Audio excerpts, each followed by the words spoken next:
My name's Larry Carr. I'm the case agent for the D.B. Cooper case out of the FBI's Seattle office. Going to show you some evidence today that was recovered from the D.B. Cooper case in 1971. A mid-40s man bought a one-way ticket to Seattle at Portland International Airport on November 24, 1971, the day before Thanksgiving. He paid cash and used the name Dan Cooper. He appeared like any other businessman traveling for work in a dark suit, white shirt, and black tie. A briefcase accompanied him on Northwest Orient Airlines Travel 305, a 30-minute travel north to Washington State. Of D.B. Cooper. Now, he is the infamous airplane hijacker who jumped out of a plane back in 1971. The man sat in the Boeing 727's back. His appearance was normal at first. He ordered bourbon and soda, appearing cool. What followed would make a regular flight one of America's greatest mysteries. A flight attendant received a note from the man shortly after takeoff. She dismissed it as another flirtatious attempt. He whispered, "Miss, you'd better look at that note.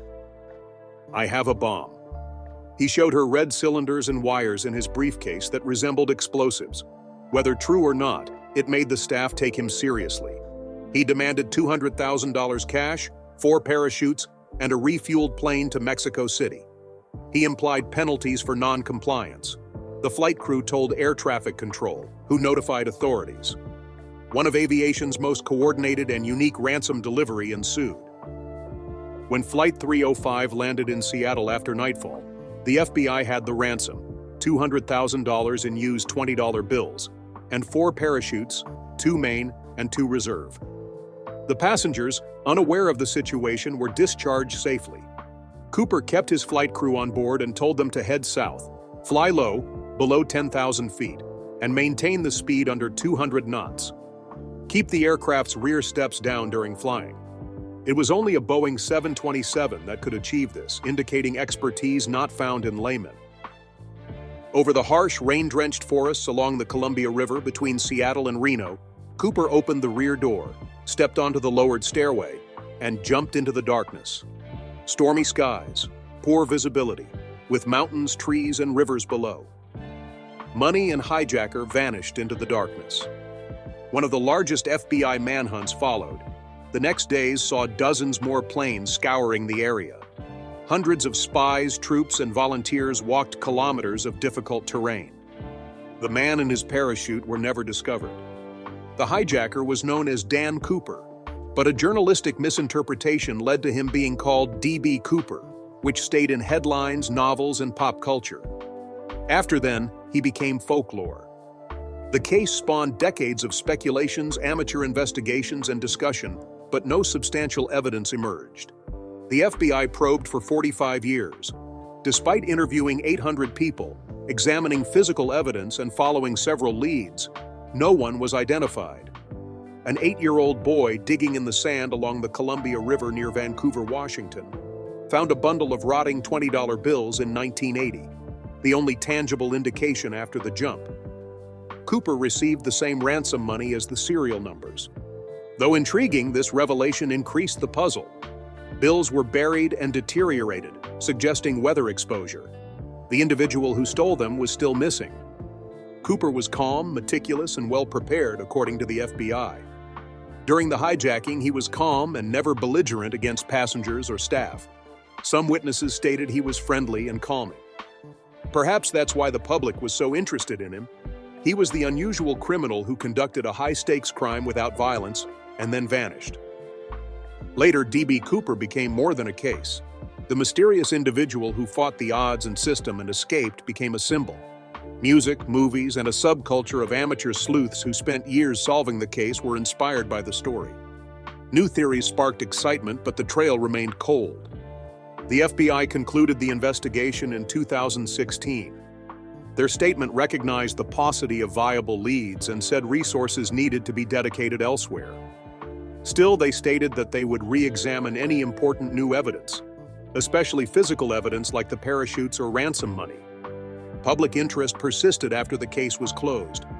Many suspects with convincing backstories arose over time, ex-military and ex-cons. Some had skydiving expertise, while others resembled FBI sketches. Nothing definitive linked them to the hijacking. Former paratrooper and airline employee Kenneth Christensen was a prominent suspect.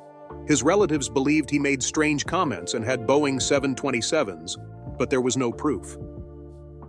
The dying confession of Dwayne Weber as Cooper was another popular notion. Investigators uncovered nothing tangible linking him to the case despite extensive searches. Recent years brought change. Newcomer Dan Grider is an aviation specialist and retired pilot. He analyzed flight patterns, parachute technology, and FBI documents for nearly 20 years on the D.B. Cooper case. He said his findings will revive the mystery and focus on a long-dismissed suspect whose connection to the case had never been adequately investigated. Before that story begins, it's crucial to understand what made the initial hijacking so special. Not only the money, mystery, or mystique that followed. The execution was nearly perfect. Cooper knew the aircraft's capabilities, how to control the crew without violence, and most crucially, when and how to disappear. That much planning wasn't random. It suggested military, aviation, or both experience. Cooper was not improvising, prepared for this moment. After decades, many close to the case wondered, did he survive the jump? Did he go where? Could he strike again months later under a different name? In 2023, something unexpected happened. A piece of physical evidence, not a witness or confession, that could change the game. Instead of the wilderness where Cooper disappeared, it came from a family storage unit. Retired airline pilot and aviation analyst Dan Grider was interested in the D.B. Cooper case. Piloting offered him a technical understanding of aircraft and parachuting logistics that most amateur sleuths lacked. He became well known in the small but passionate Cooper researcher community over time. He spent years studying jump tactics, investigating Cooper's Boeing 727 leap, and reviewing documentation. His interest was deeper than most. He sought data-driven answers. Grider discovered something life-changing during a normal inquiry phase. Cooper fans had long suspected that Richard Floyd McCoy Jr., a Vietnam veteran and convicted hijacker, was D.B. Cooper. McCoy skyjacked months after Cooper disappeared. He also parachuted from a Boeing 727 and demanded double the payment. The FBI first disregarded McCoy as a suspect due to his 1971 Thanksgiving holiday alibi and a lack of evidence linking him to the first hijacking. Grider wasn't convinced with the FBI's dismissal.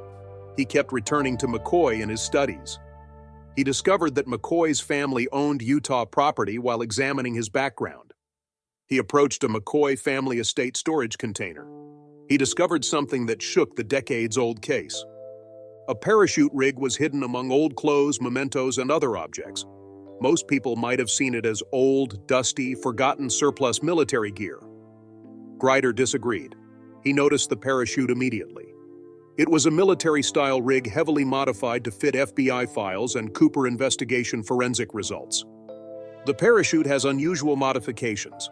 The harness featured peculiar stitching, the ripcord housing was repositioned and reinforced, and the canopy arrangement may have been customized. Only an experienced jumper or insider would make these changes. It was no ordinary military rig. Like Cooper's 1971 jump, it appeared to be designed for an unorthodox jump. Grider videotaped his discovery and shared it on his aviation-focused YouTube channel. The video spread immediately. Grider's concise explanation of the find's significance attracted viewers. He noted that parachutes rarely survived so long and that the cool, dry, and sheltered storage conditions had maintained it. It wasn't buried or exposed to weather. It was purposely secure. More stunning than the parachute were the items found with it. A handwritten logbook recorded many private parachute jumps. Final entries were made before November 1971. This detail suggested a hijacking training routine, Grider thought. The jumps abruptly halted, raising more questions. Why would someone so dedicated to parachuting stop before the Cooper heist? Richard McCoy's handwritten logbook was hidden in amid military souvenirs, photos, and flight manuals. These were not random collector's items. Like Cooper, they belonged to someone who lived that life and had military aircraft and parachuting experience. Grider believed the parachute and gear were intentionally preserved due to their condition and placement. This wasn't equipment to ignore. It was carefully stored to be accessible but hidden. It looked like it had been waiting to be found. Within days of posting his footage, the FBI called Grider. He hadn't contacted them first, so the agency's response was more surprising. They didn't ignore him or just say no. They requested Grider's authorization to inspect the parachute and related goods. He said they were unusually direct. They claimed to know what they wanted. Grider agreed if the FBI returned the parachute within a week if it didn't match their criteria, more than a year ago. The FBI holds the parachute. DNA tests and further analysis are underway at their Quantico, Virginia forensic facility. The FBI has not commented, but their possession of the parachute shows they are taking the discovery seriously. Since the 1980 discovery of the rotting ransom money, this turn of events was unprecedented for Cooper case followers. Not another idea or look-alike suspect. It matched the crime's circumstances and was related to a real person. With its specific adaptations, the parachute was crucial. Individual gear is common in parachuting, especially military jumping. Changes are like signatures. The McCoy storage unit rig matched FBI descriptions. That included canopy changes and freefall stability modifications, which Cooper would have needed when leaping from a commercial aircraft at night in a thunderstorm. Beyond the gear, the parachute find was significant. It pulled McCoy back into the spotlight and raised questions many had forgotten. Why was his Cooper case involvement suddenly dropped? Was his alibi valid or was the evidence weak back then? If the FBI now saw a relationship, did it change their earlier findings? More crucially, it implied that if McCoy was Cooper, the case was more than one hijacking. It involved someone who may have performed two similar operations in a few months. This pattern showed preparation, confidence, and possibly a deeper reason that investigators had never fully comprehended. The parachute discovery deepened a case many had given up on. Cooper may have left something traceable and testable for the first time in decades. The FBI's discreet response and rapid action increased the likelihood of a breakthrough.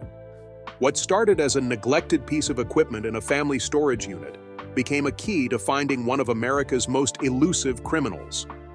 Evidence was no longer hypothetical. It was real, tactile, and in the hands of the agency that had left the case. Military duty and discipline affect McCoy's life before the Cooper case. He received multiple commendations, including a Purple Heart, during 2 tours in Vietnam after being born in North Carolina in 1942. Helicopter pilot, paratrooper, and Utah part-time police officer McCoy was more than a soldier. Law enforcement was his major at Brigham Young University. McCoy appeared to be a good citizen, Mormon, and father. A deeper issue may have been at play. An eerie hijacking occurred 5 months after D.B. Cooper's plunge on April 7, 1972. United Airlines Flight 855 from Newark to Los Angeles carried a male. He demanded $500,000 under an alias and with a phony grenade and revolver. Like Cooper, he requested 4 parachutes and instructed the plane to fly low and slow. This hijacker, like Cooper, jumped from a Boeing 727's rear stairway over Utah. Unlike Cooper, this case was solved quickly. McCoy was caught days later after a Utah State Highway Patrol trooper recognized him from a sketch. Law authorities found McCoy's jumpsuit, cash duffel bag, and handwritten hijacking note to the flight crew at his residence. The similarities between the hijackings made many wonder if D.B. Cooper had done it again. Despite being condemned to 45 years in jail, McCoy escaped in 1974 by creating a toothpaste pistol and stealing a garbage truck. His freedom was brief. He was found months later and slain in a Virginia FBI gunfight. The spectacular finish to a short and turbulent era in his life left a doubt. Was McCoy the 5-month-old Flight 305 hijacker? Officially, the FBI disagreed. They said McCoy was at home in Utah with his wife and children for Thanksgiving, giving him a perfect alibi for the Cooper hijacking. The inquiry moved on because there was no physical evidence linking him to the first hijacking. However, several official and amateur investigators were never convinced. Dan Grider, the retired pilot who found the modified parachute in 2023, has been a key voice in McCoy's Cooper case connection. Grider believed the parachute find led to McCoy, not D.B. Cooper. The equipment was modified to meet McCoy's military experience and history. The meticulously maintained gear was found with McCoy's parachute logbook and other personal belongings.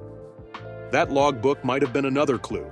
It revealed McCoy's private freefall practice jumps in the months before the Cooper hijacking. Entries ended before November 1971. They resumed before the April 1972 hijacking. Suspicious activity pause. It implied a planned training hiatus, possibly for more than practice. Many found this detail too purposeful to ignore. McCoy was skilled and experienced enough to perform such an operation. With military and private parachuting experience, he could arrange a jump precisely. Cooper showed a great awareness of aviation by knowing the Boeing 727's distinctive features, like the back stair system. For years, the FBI assumed Cooper possessed specialized knowledge. A normal person would not request to fly beneath 10,000 feet with the rear steps deployed. These particular instructions demonstrated Cooper knew the aircraft and safe leaping dynamics. McCoy matched that profile well. Grider also cited McCoy's family's behavior over the years and the parachute and logbook. He said McCoy's children were reluctant to talk about him. They refused to comment when Grider originally contacted them. Their mother, Karen McCoy, and grandmother died before they began to open up, albeit warily. The theory is strengthened by Karen McCoy's possible hijacking part. She was never charged, although others suspect she planned or covered up both crimes. She was accused of helping her husband with logistics in 1972, but she was never charged. If she was engaged in the 1972 hijacking, she may have participated in the earlier one. Grider says McCoy's children quietly admitted they suspected D.B. Cooper was their father. Growing up, they were told not to discuss their parents' actions. One child called it a prison without walls, knowing something world-changing but being unable to say anything. Grider saw the family's emotional burden as telling as any physical clue. It revealed a decades-old truth. The concept that the Cooper mystery was a family secret emerged. Several ideas explain why McCoy would attempt a second hijacking after disappearing. Some think he lost or damaged the ransom money during his jump. Decaying bills found buried near the Columbia River in 1980 corroborate the idea that part of the currency was lost. McCoy may have attempted a second robbery to replace what was lost. Others think ego was involved. After escaping one of the boldest crimes in modern history, he may have wanted to try again, or prove it wasn't a fluke. Money may have been the motivation. The second hijacking sought a higher ransom, suggesting financial need or greater confidence in his ability to evade justice. Whatever the reason, the second hijacking was wrong.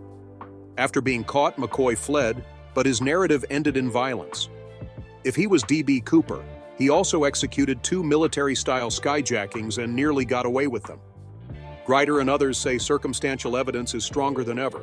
The parachute setup, jump log, McCoy's talents, training time, and family's emotional quiet suggest Cooper. Years after the FBI discarded the theory, new evidence is reviving it. If McCoy was D.B. Cooper, the story alters drastically. The calm, mysterious man who disappeared becomes a distinguished military warrior, spouse, parent, and gambler who lost everything twice. Despite its fame, the probe failed repeatedly. Over time, hundreds of suspects were interviewed and several forensic methods were used. Some people matched the sketch, while others had dubious military or aviation histories. However, no physical evidence linked anyone to the crime. In 2016, the FBI closed the case. They acknowledged the intensive search and the thousands of leads they pursued. But none yielded conclusive results. The statement ended with a warning. They would not reopen the investigation without significant new physical evidence, especially related to the parachutes or ransom money. Many considered that the end. However, it was not. After aviation expert Dan Grider presented what he claimed was the 1971 hijacking parachute, the FBI's 2016 letter became important again. The parachute found in Richard Floyd McCoy Jr.'s family was a highly customized military rig that matched FBI case files. The agency's request to re-examine the case may have been fulfilled by the discovery. Not just the item, but how swiftly the FBI responded surprised people. Grider never contacted the agency. He just produced a YouTube video about the parachute, explaining what he found and why he thought it was related to the Cooper case. Days after the video went viral, the FBI contacted him. Grider said it was serious and forthright. The agents did not debate whether to examine the parachute.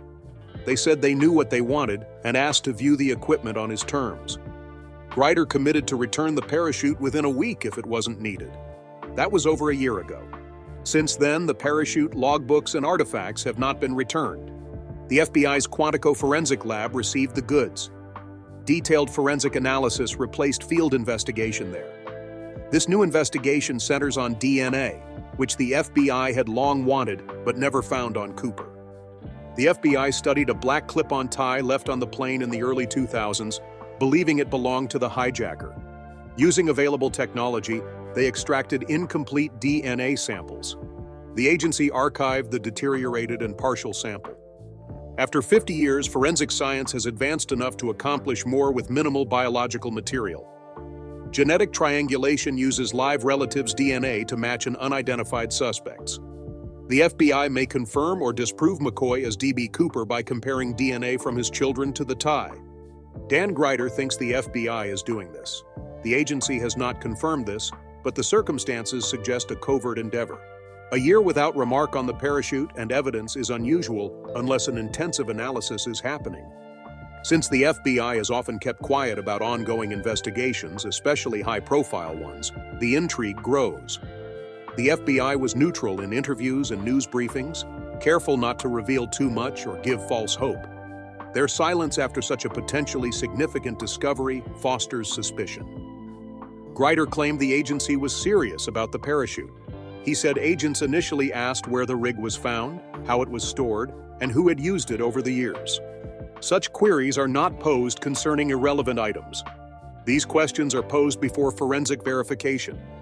The parachute and logbook, which the McCoy family has kept for decades, are being examined for DNA evidence and other forensic clues like fabric threads, hair, skin cells, and environmental residue that may link them to the hijacking or the suspect. The investigation may include DNA and handwriting analysis. The handwritten parachute logbook records many freefall jumps. Experts linking the handwriting to Richard McCoy may bolster the circumstantial case. This situation is fascinating because it's no longer a theory. It's not another guess based on a suspect's hazy likeness or confessions. First time in decades, physical evidence is being analyzed. That altered the case. This raises major procedural and accountability problems. Would the FBI openly reopen the investigation if the connection DNA matches McCoy's family? Would they declare the case closed and name McCoy D.B. Cooper? Would they keep their findings to themselves and discreetly confess? Given the public character of the case and its impact on American culture, some legal experts believe a formal statement is appropriate, even imperative. Others believe the FBI may not make public statements until the proof is conclusive and supported by more than DNA. Closure stirs diverse sentiments in the public and true crime community. The prospect of discovering the enigma is intriguing. It would answer a long-standing American criminal mystery. However, it would terminate a legend, a mystery that has captivated generations. The case has become more than a crime. It's a myth that followers love to revisit and debate. Some fans even wish it stays unsolved. If Grider's DNA analysis supports his findings, D.B. Cooper's story must change. He may have been less mysterious than many thought. He may have been Richard Floyd McCoy Jr., a decorated Vietnam veteran, father of two, and risk-taker who risked everything twice. FBI is mum for now. Grider insists that this is about truth, not fame or recognition. He thinks the evidence is too powerful to ignore and wants the issue completed in his lifetime. The answer may be closer than ever as the materials sit at Quantico, possibly in a freezer or on an examination table. After more than 50 years of speculation, novels, documentaries, and amateur sleuthing, a DNA strand and a forgotten parachute in a grandmother's storage room may be the final piece. The internet reacted rapidly to Dan Grider's video about the parachute's finding, and Richard Floyd McCoy Jr. true crime buffs, aviation enthusiasts, and amateur detectives examined the evidence. Fresh theories in forums, videos, emotions, and comparisons inundated social media. One of America's most iconic unsolved crimes may finally be solved, both thrilling and terrifying. Many like the D.B. Cooper case's perfect combination of danger and elegance. The picture of a calm man in a dark suit calmly making requests and jumping off of a plane into a stormy night with a bag of money captivated the world. The story sounded like a novel or Hollywood picture. Cooper never directly harmed someone. He remained calm and anonymous. A subculture grew around the case due to anonymity. Documentaries, books, podcasts, and themed events exist. Washington State Cooper festivals bring together mystery and man fans each year. They dress like the hijacker, share theories, and search Columbia River woodlands for evidence. Cooper is more than a criminal in these communities. Legendary man. The tale became difficult when Grider found Richard McCoy, a man with a criminal history, a history of violence, and a failed second hijacking attempt. McCoy was not some enigmatic figure. He was real, with a family, military record, and identification. He was caught and killed in an FBI shootout. Many saw the mystery become true and terrible. Public opinion was mixed. Some supported closure. They praised Grider for his years of research, travel, and analysis that resulted to the parachute discovery. They believed DNA testing and McCoy's surviving children's participation would help solve the case. They were more cautious. They worried that identifying McCoy as D.B. Cooper would eliminate the mystery and turn the story into a solved crime. The case was never only about the facts for decades of observers.